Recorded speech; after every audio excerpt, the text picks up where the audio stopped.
Welcome to Stories Beyond Borders, the podcast where culture, identity, and personal journeys come together. I'm your host, Urmi, and in each episode we sit down with voices from around the world to explore what it means to belong, to move, to grow, and to find home.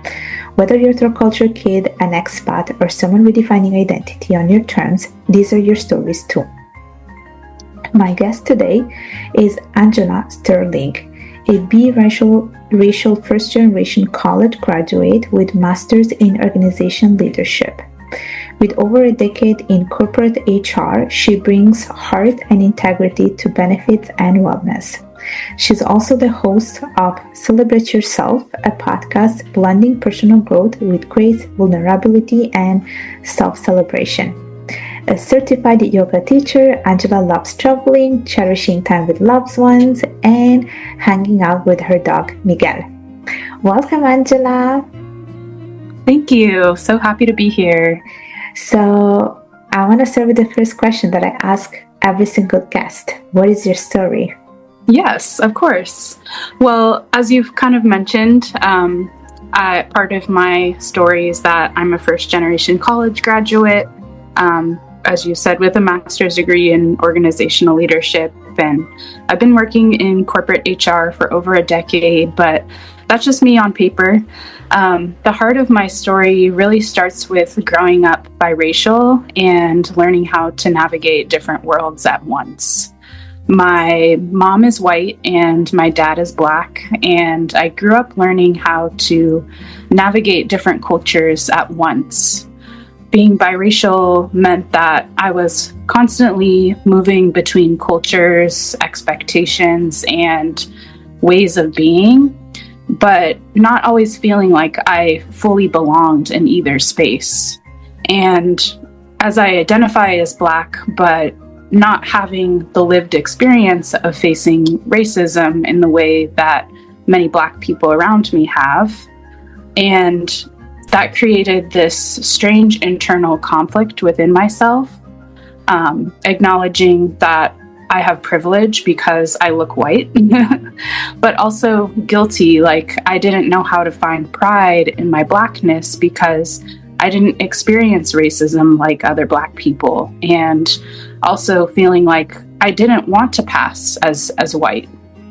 And sometimes I felt like I had to qualify my Blackness as if my lived experience wasn't valid because I hadn't faced the same kind of racism that others face on a daily basis. And that created a quiet guilt and confusion that really took me years to begin to unpack. And I didn't have language for that kind of complexity growing up, so it was just something that I carried quietly for many years until I made it to college and I ended up being referred to the on-campus mental health counselor. I was struggling with depression and it kind of began to affect my performance in university. And that was my first experience with therapy.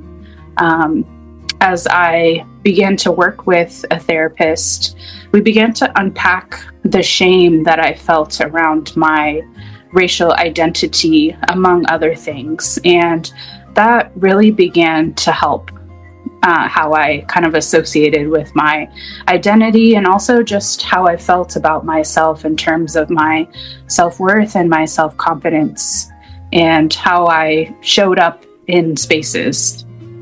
And I'd say that education really kind of became my way of carving out belonging. Being the first in my family to graduate from college was a huge milestone. And that's kind of what I mean when I say first generation college graduate, is that I am the first in my family to graduate from college.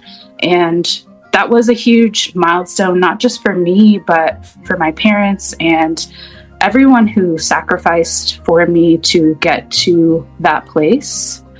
And being able to go to college kind of opened the door for my career in HR, which was a different experience of kind of learning how to navigate a corporate environment for the first time, which really felt foreign initially, especially kind of considering that my parents worked manual labor jobs. My mom kind of has like a home staging business, and before that was like doing a lot of like cleaning houses and things like that. And my dad was a butcher for many years, so I just never really had exposure to kind of like what that environment of working in a corporate workplace was like.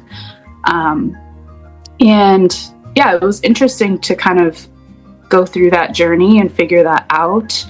And I think as I've navigated working in that kind of space, I've been able to make it about people. And my work in benefits and wellness is my way of kind of making sure that people feel seen and supported in spaces that often feel transactional and kind of forget like the human side of work. So I think over time, I realized that my personal growth wasn't just about career milestones, which initially were something that, felt very tangible to kind of bolster my self-worth. Like you get a degree and you can like hang it on the wall, and it's something that's like very tangible that you're like, I accomplished this. But as you kind of get older, you begin to learn to kind of go a little bit deeper inside yourself. And it's like, it's not just about the diploma hanging on the wall, but like, who am I really here inside in the heart?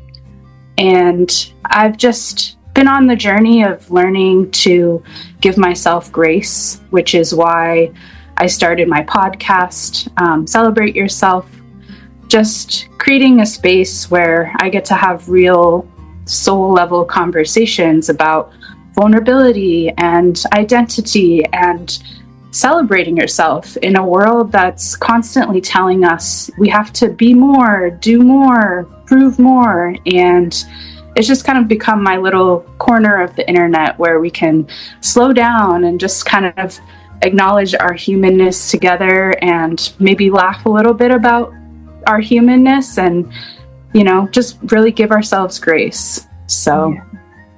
Oh, I am so happy that you came on my show, because I think you have a very beautiful story. Oh, thank you. I love everything that you have just said. First of all, I do think that you are probably the pride of your family, because you. Like you said, your parents, they come from like manual type of, like they only have manual labor type of jobs, and you are working in the corporate world. And so I'm pretty sure they do see you as a very successful daughter. And Thank you.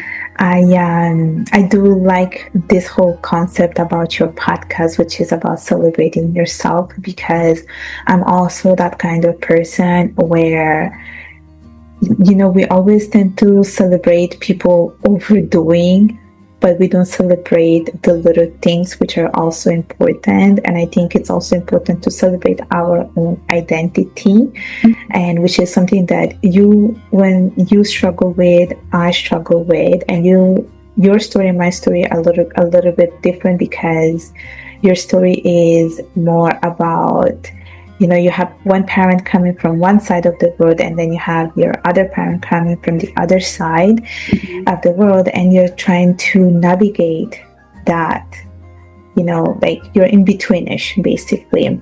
Yes. And I do want to ask you, so here are my follow-up questions. So I want to know, first of all, where your mother is from, and I want to know where your father is from. And I want to know a little bit about how was it for you to grow up in a mixed household? Did you integrate both cultures? How was it for you at home? I know a little bit how it was for you on the outside when you were outside, and how you were perceived by people because you look a certain way, but you also identified yourself as something else as well. And so I want to know a little bit about the situation at home. I also want to know if you had a sibling, or if you have any siblings, and if yes, how did they experience that?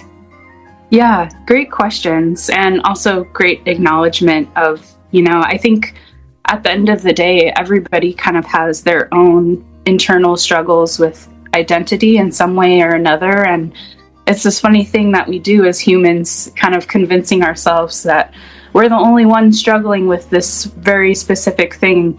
And yet, you know, as we begin to kind of open our world a little bit more, we find out, oh, wait, I'm not the only person. Like, so it's kind of nice to, I guess, create community around that vulnerability.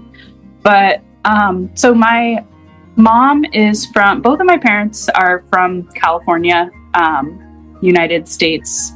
And my family history on my mom's side, my relatives were from Italy and England and places in Europe. And then my father's side, he also, you know, was born and raised in California, United States. Our grandparents were from Louisiana, Baton Rouge area. And honestly, the family history on my father's side is a little disjointed just because a lot of the family has not remained close. It's been very fragmented. And so it's been difficult to kind of keep a hold or maybe even begin to pull together the pieces of the family history going back like generations before. So that's been something that's been kind of a development in the past couple of years, just trying to learn more about where our family was from and all of that. Growing up in the household, so I have a blended family. My biological mom kind of left my life very early on due to substance abuse addiction. And then when I was 2, my father met my second mom, who I think most would refer to as stepmom. I call her mom. She's been the one that's raised me for my whole life, basically. She happened to have a son from a previous relationship who was my same age. And so eventually they, you know, began dating and then ended up getting married and having 2 more children. So I think that kind of, you know, blended family dynamic maybe played into the dynamics at home a little bit. And my second mom is also white. So my so confusing to explain. My siblings that are from her and my father are also biracial as well. And it's interesting because they actually have more pigmentation in their skin to the point that you can tell a little bit more that they're Black. So I think growing up, I felt personally that there just weren't a lot of conversations had in our household about the fact that we were biracial and how that would kind of affect or impact the way that we showed up in the world. And yeah, I think that because it wasn't something that was talked a lot about, it just kind of added to a lot of the confusion that I personally felt growing up. I kind of wish, looking back, that there was an adult in my life who could talk to me a little bit about, you know, my background and kind of how that would affect the way that I showed up in the world. And over the years, kind of growing up and talking to my siblings, I think that they also kind of had a similar experience of just wishing that we kind of could have discussed this a little bit more. And obviously their experiences are a little different than mine just because they actually look more Black. But yeah, I think it's definitely something that going forward, like if I choose to have kids in the future, I would definitely want to have dialogue around that. And I think it's important to have discussion around these topics, especially with kids at a young age, because when you don't talk about things, I think we begin to kind of create ideas in our mind about what this means and who we are. And it's just, I think it's something that's really important to kind of unpack earlier on in life, so that you kind of don't grow up like feeling confused about who you are. And I am grateful that I've had the opportunity to work through that as I've gotten older. But I think it would have helped me feel a little bit more confident in who I am had those conversations been had a little bit sooner in my life. Yeah. But life is a learning journey, so it is. Yeah. And I think you touched upon different things, the fact that your siblings are also biracial, but then they look a bit more Black, yes. compared to you. So I feel like that's already a different experience, You spoke about how it was not spoken at home, and I think it makes it so difficult when it's not spoken at home. Definitely. Because you do not know where to stand, and you do not know what side to take. And it's also like I'm getting the vibe that I don't think it was celebrated, this like having these two mixed races. I'm assuming it was not. And it makes it harder when you go out there in the society, because the society perceives you one way, but then you also don't want to give up on the second identity, because you feel like you're only telling 50% of your story. Like in your case, it is like you're perceived as a white person, probably from the society, but then there's this other part in you which I'm assuming is also equally important. But then if people are not perceiving you like that, then you're seen as only white person, but not also as Black, which makes it not like you're not telling the real story out there, and also not having anyone to talk about this. It makes you feel like you're alone in this journey, because you think it's only me going through this, and then you start thinking that maybe it's only my head, and I'm creating all of these stories. And I'm happy that you spoke about this with the therapist, because I've done therapy for other reasons as well, but I do think that talking about this with someone in a non-biased way, I think it helps. Absolutely. And so it's it's important to heal from this, these experiences that we have. And I do want to ask you, like, how do you feel now? Because like I'm getting the vibe that things have shifted. So how do you feel now, and how do you present yourself to the world? Like, do you say I'm a biracial individual? Like how do you tell your story now? Yeah, that's a great question, and a lot of what you said like really resonates with me. Just wanting to be able to show up authentically in the world, but also feeling afraid to do that. Now, fast forwarding to now, I definitely feel a lot of pride and privilege, just feeling confident in who I am, and a lot of pride in my background and the fact that I am biracial. It's taken many years to get to this place, many years of unpacking and working through and reflecting. But, I think part of what has helped me is over the years kind of realizing that oftentimes like society is kind of looking to like put us in a box and like label us. And we, I think, have been conditioned to think that way because society has conditioned us to think that way. And over time, you kind of begin to realize that not everything needs to be categorized and labeled, especially us as people. Like, we're human beings. Like, we don't need to be categorized. And also, I think identity is something that is very personal. And even though, when we move through our life each day, like, we probably make, you know, we make assumptions about the people that we interact with and encounter on a daily basis about, you know, who they may be, and based on just what we can see from the eyes and observe. But it really takes time to actually get to know people and who they are.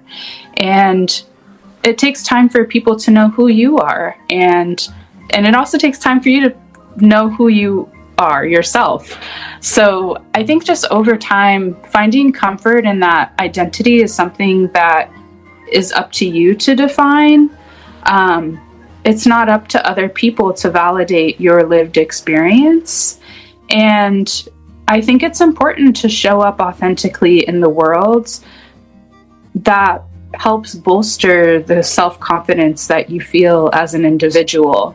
And something that I've also been getting more comfortable with over the years is kind of recognizing that the more that you can accept who you are, the more you will be able to show up authentically. And it's also okay for you to not, like, your identity and who you are to not resonate with everyone that you encounter. And I think we all kind of want to feel a sense of belonging. We all want to feel seen, and we all want to feel heard. But also acknowledging that it's okay for not everyone to like you. Not everyone is going to like you. And recognizing that there is some comfort in knowing that it's okay for not everyone to like you, because either you're moving through life as this kind of shape-shifting person that's changing who they are when different people are around so that they can be liked, or you show up authentically as yourself. And like, if you repel things or people, like, knowing that it's okay that maybe that thing wasn't meant for you. Sorry, my dog is barking in the background. But yeah, just kind of recognizing that not everything is meant for you. Not every person that you encounter you're going to get along with, that you're going to be liked by. And realizing that that's kind of organic, like that's how life is supposed to happen. You're going to repel relationships, you're going to repel people, and that's okay, because the things that don't go away and that hold on and stay within your orbit are what are meant to be in your life at that time. Yes, I am with you on that. I also like to believe the same way that you have just described it. I think what's meant to be will stay with you, and what's not meant to be will just walk away. Mm-hmm. The same thing with, you know, people liking you, not liking you. Not everyone will like you, and that's okay too. And I think you have touched upon something very important, which is labeling people. We always tend to put people in a box, and I do think it's not up to people to decide 100%. On our identity, because I went through the same struggle where people would say, oh, but you're Bengali. But in my mind, I'm thinking, but I'm not just Bengali. You know, yeah. I also have this whole other part that comes from my upbringing and where I was born and how I grew up, which is also part of who I am today.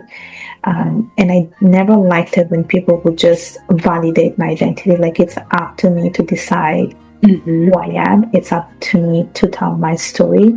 And I agree with you when you say all of these things, because it's our job to decide on who we want to be in the world, because we are the only people that went through that lived experience and not other people.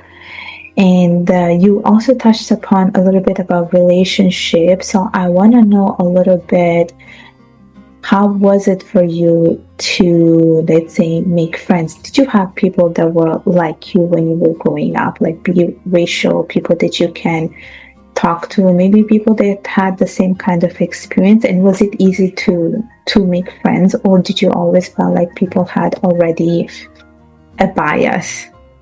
Yeah, that's a great question. I think that I was privileged in the fact that I grew up in California, and specifically the Bay Area, it is a very racially diverse place to live.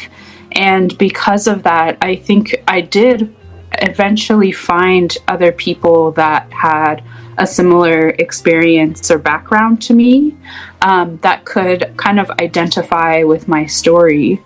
I also found that I would create a lot of friends throughout my life who, much to my surprise and kind of contradicting the earlier part of my life experience, could immediately identify that I was biracial and that I was Black.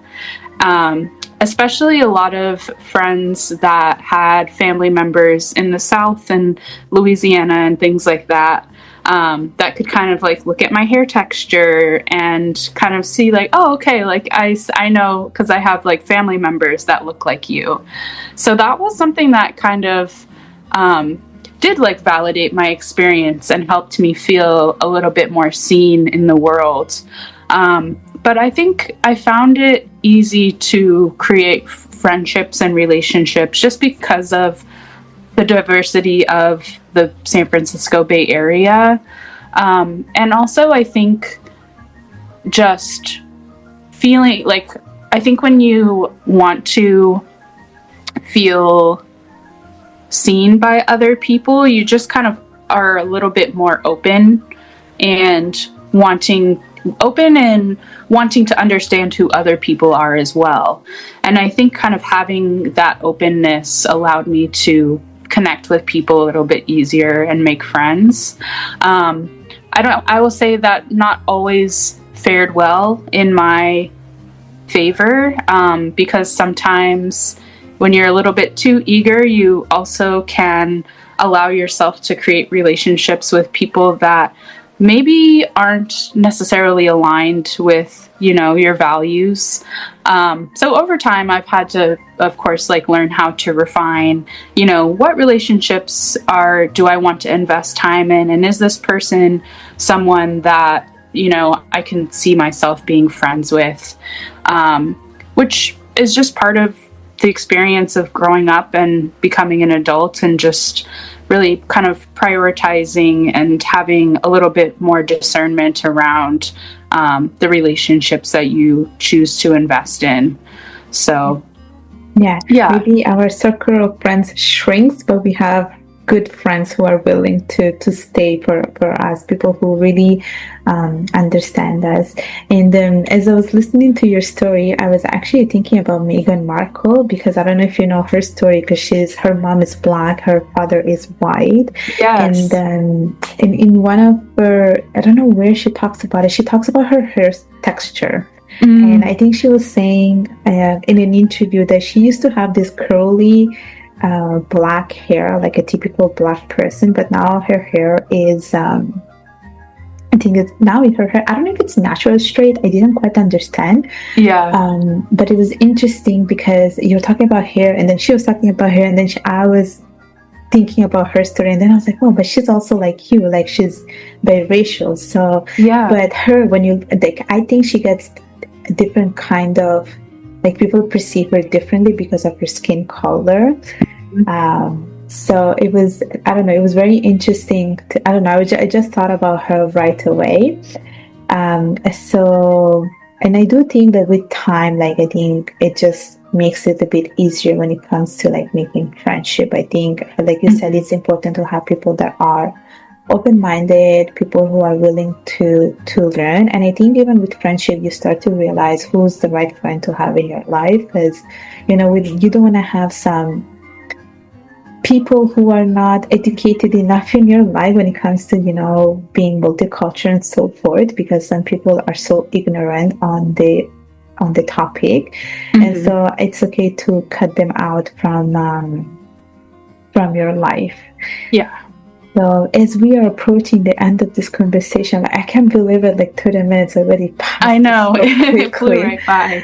I do want to ask you one last question, which is, what is the message that you want to leave the audience with? And also if you can share like how people can learn about your podcast and connect with you. Yeah, absolutely.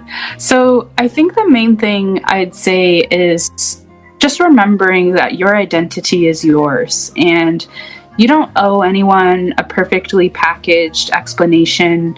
You don't have to earn your belonging by proving your struggles or your credentials, and your lived experience is valid because it's yours. No one can invalidate your lived experience.